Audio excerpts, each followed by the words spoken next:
हिंदी बोलने के लिए कभी प्रैक्टिस करते हो आज के डेट? नहीं। क्यों नहीं करते हो? कभी सोचा है आपने इसके बारे में कि क्यों नहीं प्रैक्टिस आप करते हो हिंदी बोलने के लिए? क्योंकि आपकी मातृभाषा ही वही है। आपको उसको प्रैक्टिस करने की जरूरत नहीं है, क्योंकि आप वो डेली बोलते ही हो। ऑटोमेटिकली आपको बोलना ही है, इवेंचुअली आपको बोलना ही है, आपको प्रैक्टिस की जरूरत नहीं है। प्रैक्टिस किसकी करनी पड़ती है? जो आपका नेटिव लैंग्वेज नहीं है। मान लो आप इंग्लिश सीखना चाहते हो, तो फिर इंग्लिश सीखने के लिए आपको प्रैक्टिस तो करना पड़ेगा। या फिर क्या ऐसे तरीके हो सकते हैं जिसका यूज करके आप इफेक्टिवली इंग्लिश बोल सकते हो 2025 में? आज इस वीडियो में हम लोग बात करेंगे ऐसे 5 इफेक्टिव टिप्स के बारे में जिसका यूज करके आप इफेक्टिवली इंग्लिश को बोल सकते हो। Hi, my name is Kundan Singh and welcome back to the SLE academy. Let's start the video. Tip number 1 आपके लिए ये है, ये मेरे पर्सनल एक्सपीरियंसेस हैं जिसको मैंने एक्सपीरियंस किया है। टिप नंबर 1 ये है, read a lot of books, English books. Reading books are not only a good habit for English fluency, it's also for your sharpening your mind. जब आप बहुत सारी किताबें पढ़ते हो ना इंग्लिश में, तो आप बहुत सारे नए वर्ड्स, बहुत सारे नए सेंटेंसेस और बहुत सारे नए प्रोनाउंसिएशन साउंड ट्रैक्स से आप सामना करते हो। जैसे मान लिया आपने कोई किताब पढ़ रहे हो, उस किताब में बहुत सारे, जाहिर सी बात है, नए वर्ड्स मिलेंगे आपको। एक तो आप बहुत सारे नए वर्ड्स को सीखोगे, उसके बाद में जो वर्ड्स को आप प्रोनाउंस नहीं कर पाओगे उसको डायरेक्टली जाओगे गूगल पे या डिक्शनरी आपके पास होगा तो उसको खोलोगे और देखोगे कि इसको कैसे प्रोनाउंस कर सकते हैं। तो रीडिंग बुक्स क्या कर सकता है कि आपके हर एक पहलू को इंप्रूव कर सकता है। इंग्लिश पढ़ोगे तो इससे आपका प्रोनाउंसिएशन तो 100% इंप्रूव होगा ही होगा, आपकी रीडिंग इंप्रूव होगी, और ये जब आपकी रीडिंग इंप्रूव हो जाएगी तो आप इंग्लिश की फ्लुएंसी जो आपकी आएगी वो बहुत अच्छी आएगी। जब आप इंग्लिश रीड करते हो तो इसका मतलब ये नहीं कि आपको सिर्फ कहानी के लिए ही पढ़ना है, आपको अपने इंग्लिश फ्लुएंसी को नजर में रख करके पढ़ना है कि हाँ, मुझे इंग्लिश फ्लुएंसी इंप्रूव करना है, जिसके लिए मैं इस बुक को पढ़ रहा हूं। अगर उस नजर से आप पढ़ोगे ना तो बहुत इंप्रूवमेंट ला सकते हो। Tip number 2, watch a lot of movies, televisions and web series in English. यार, आज के जमाने में तो बहुत आसान है इंग्लिश को सीखना, क्योंकि भर भर के कंटेंट आपको फ्री में मिलेंगे हर जगह पे। दूसरा, आप क्या कर सकते हो कि बहुत सारे मूवीज को देखो, बहुत सारे वेब सीरीज और बहुत सारे टेलीविजन शोज को देखो इंग्लिश में। बहुत सारे नेटिव स्पीकर्स इंग्लिश शोज जो यूट्यूब पे आपको भर भर के टन्स में मिलेंगे, आप उनको देखो। आप उनको देखो, सुनो, समझ नहीं आ रहा आपको, फिर भी देखो, समझने की कोशिश करो।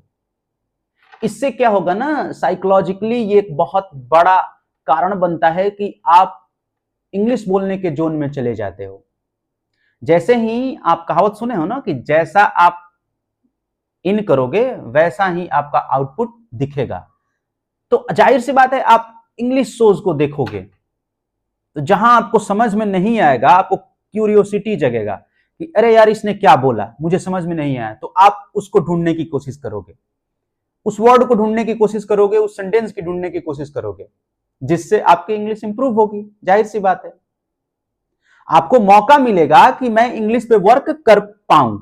इंटरटेनमेंट के साथ में आपको इंग्लिश पे वर्क करने का मौका मिल जाएगा, बहाना मिल जाएगा। मान लो वो वेब सीरीज आपको अच्छा लग रहा है, वो क्या बोला आपको पता नहीं, फिर उसको ढूंढोगे। इससे क्या हुआ ना कि आपका दोनों काम हो गया, आपका इंटरटेनमेंट भी हो रहा है और आप इंग्लिश को इंप्रूव भी कर रहे हो। वो बंदा सामने वाला जिस एक्सेंट में बोल रहा है वो भी हो सकता है इंप्रूव कर लो आप रिपीट करके। जैसे मैंने पिछले वीडियो में शैडो टेक्निक के बारे में बात किया था, वो यूज करके। तो आप जितना, जब भी फ्री टाइम है ना आपका, इंग्लिश में शोज देखो, चैनल्स देखो, न्यूज देखो, आपको देखना ही चाहिए अगर आप अपने इंग्लिश फ्लुएंसी को इंप्रूव करना चाहते हो तो। Third, listen a lot of English musics. English songs. अब आप बोलोगे यार बहुत टफ हो जाएगा यार, मैं इंग्लिश सॉन्ग कहाँ सुनने जाऊंगा यार, इंग्लिश सॉन्ग सुनने चलूंगा कुछ समझ में नहीं आएगा, बंद करना पड़ेगा, वाव टाव पाव, ये सब सुनने में अच्छा नहीं लगेगा यार। देखो, दवाई कड़वी होती है, खाने का मन नहीं करता है, लेकिन खाना तो पड़ता है, तभी तो आपका रोग ठीक होता है। उसी प्रकार से आपको, मुझे पता है, इंग्लिश म्यूजिक जैसे इंग्लिश सॉन्ग्स लगाओगे आपको समझ में नहीं आएगा, आपको लगेगा कि यार बंद करो यार, कौन सुनेगा, ये माथा खराब हो रहा है। लेकिन नहीं, आपको क्या करना है, सबटाइटल्स के साथ में शुरुआत ऐसे करने हैं, सबटाइटल्स के साथ में सॉन्ग को सुनना है, और सॉन्ग जैसे ही सुनोगे तो फिर आपको अर्थ पता चलेगा सबटाइटल्स के साथ में। ओ, क्योंकि जब वो तेजी से गाएगा सॉन्ग, जाहिर सी बात है सॉन्ग रुक रुक के तो गाया नहीं जाता है, तो सॉन्ग जब तेजी से आप सुनोगे तो आप समझ नहीं पाओगे, तो यानी कि सबटाइटल्स के साथ जब सुनोगे तो आप समझ पाओगे। तो उस वक्त क्या करोगे कि आप समझने की कोशिश में, यानी कि बिन मर्जी आप इंग्लिश सीखना स्टार्ट कर दोगे। आप इंग्लिश सीखना नहीं चाहते हो, काम करना नहीं चाहते हो, लेकिन इंग्लिश सॉन्ग जैसे ही सुनना स्टार्ट करोगे आपकी इंग्लिश सीखने की जर्नी स्टार्ट हो जाएगी। जिस प्रकार से टेलीविजन शोज देखोगे उसी प्रकार से। तो आपको इंग्लिश सॉन्ग्स जरूर सुनने चाहिए ताकि आप इंप्रूव कर पाओ। Watch a lot of YouTube videos. देखो, यूट्यूब वीडियोस मुझे भी पता है, आप ऐसा नहीं है कि रील्स नहीं देखते होंगे, आप रील्स देखते हैं, लेकिन वो बिना काम के, आपके काम का नहीं है, फिर भी आप रील्स को देखते हैं। आप स्क्रॉल करते जाते हैं, उसमें घंटों समय व्यतीत करते हैं, टाइम वेस्ट करते हैं। लेकिन ऐसे आप करके क्या कर रहे हैं कि आप अपने टाइम को खराब कर रहे हैं। आप उसी टाइम को यूटिलाइज करो, यूट्यूब वीडियोस देखो जो आपके काम का है।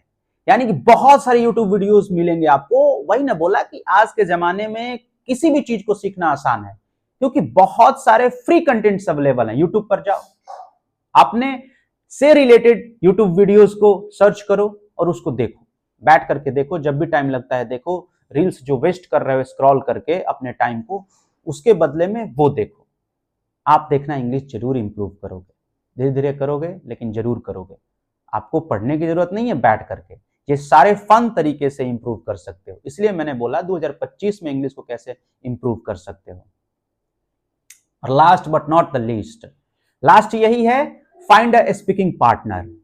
फाइंड अ स्पीकिंग पार्टनर कहने का मतलब क्या है कि आप एक पार्टनर को तो जरूर रखो जिससे आप इंग्लिश में बात कर पाओ, जैसे ही जहां भी फंस रहे हो उसके बारे में बात कर पाओ, या फिर जो भी आप होल डे जो भी सीखा आपने उसको प्रैक्टिस कर पाओ अपने पार्टनर के साथ में।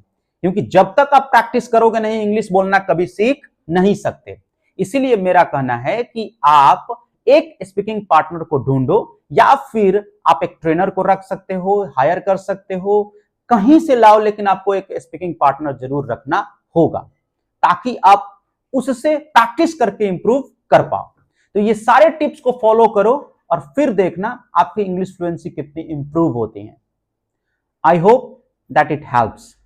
Thank you very much for watching, and not forget to share and subscribe.